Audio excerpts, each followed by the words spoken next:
എന്താ തന്റെ ഉദ്ദേശം? പ്രിയങ്ക എന്തുകൊണ്ടാണ് ഞാൻ സിനിമയിൽ അഭിനയിപ്പിക്കാൻ തീരുമാനിച്ചതെന്ന് തനിക്കറിയോ? ഒരു സിനിമയിൽ അഭിനയിപ്പിച്ചാൽ എന്റെ ജീവിതത്തിൽ നിന്ന് എന്നേക്കുമായിട്ട് ഒഴിഞ്ഞു പോകാൻ അവൾ വാക്ക് പറഞ്ഞു. ഞാനത് ചെയ്തത് നമുക്ക് വേണ്ടിയാ, ഇനിയെങ്കിലും സ്വസ്ഥമായിട്ട് ജീവിക്കാൻ വേണ്ടി. എന്നിട്ട് ഇന്ദ്രജിത് മേനോൻ എന്തോ പറഞ്ഞപ്പോഴേക്കും താൻ അഭിനയിക്കാൻ സമ്മതിക്കേണ്ട കാര്യം എന്താ? താൻ ആ സിനിമയിൽ അഭിനയിക്കാൻ പാടില്ല. ഇതെന്റെ തീരുമാനം. എനിക്ക് പകരം പ്രിയങ്കയാണ് അഭിനയിക്കുന്നെങ്കിൽ ഇവർ തമ്മിൽ പിരിയും. അതോടെ എന്റെ കുടുംബം ഇല്ലാതാവും. ഞാൻ അഹങ്കാരി എന്ന് തോന്നിയാലും കുഴപ്പമില്ല. തൽക്കാലം അരുണിനെ എനിക്ക് വെറുപ്പിച്ചേ പറ്റൂ. ഞാൻ ചോദിച്ചത് കേട്ടില്ല താൻ? കേട്ടു. എന്നെ തേടി വന്ന അവസരം ഞാൻ എന്തിനു വേണ്ടെന്ന് വെക്കണം? അപ്പൊ ഇങ്ങനെയൊക്കെ താൻ ആഗ്രഹിച്ചിരുന്നു? ആഗ്രഹങ്ങളൊക്കെ എല്ലാവർക്കും കാണില്ലേ?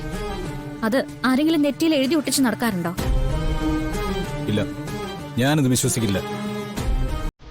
എടോ, എനിക്ക് തന്റെ പ്രശ്നം എന്താണെന്നറിയാം. തനിക്ക് എന്നെ ജീവന്റെ ജീവനെ പോലെ ഇഷ്ടമാണെന്നും അറിയാം. പക്ഷേ പ്രിയങ്കയുടെ ജീവിതം, അവളുടെ ഭാവി, കുടുംബജീവിതം, ഇതൊക്കെയാണ് തന്റെ പ്രശ്നം.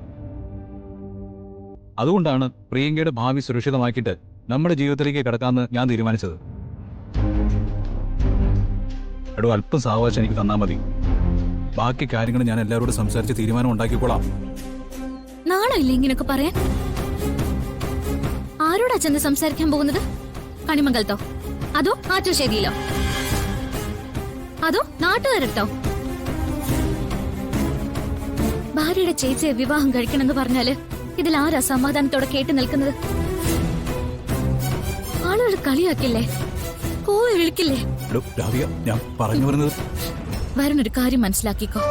നമ്മുടെ കൺമുന്നിൽ നമ്മൾ കാണുന്നവരൊന്നും അവർക്ക് ഇഷ്ടമുള്ള ജീവിതമല്ല ജീവിക്കുന്നത്. ഏതെങ്കിലും ഒരു രീതിയിൽ ഓരോ ജീവിതത്തിനകത്ത് അകപ്പെട്ടു പോയവരാ.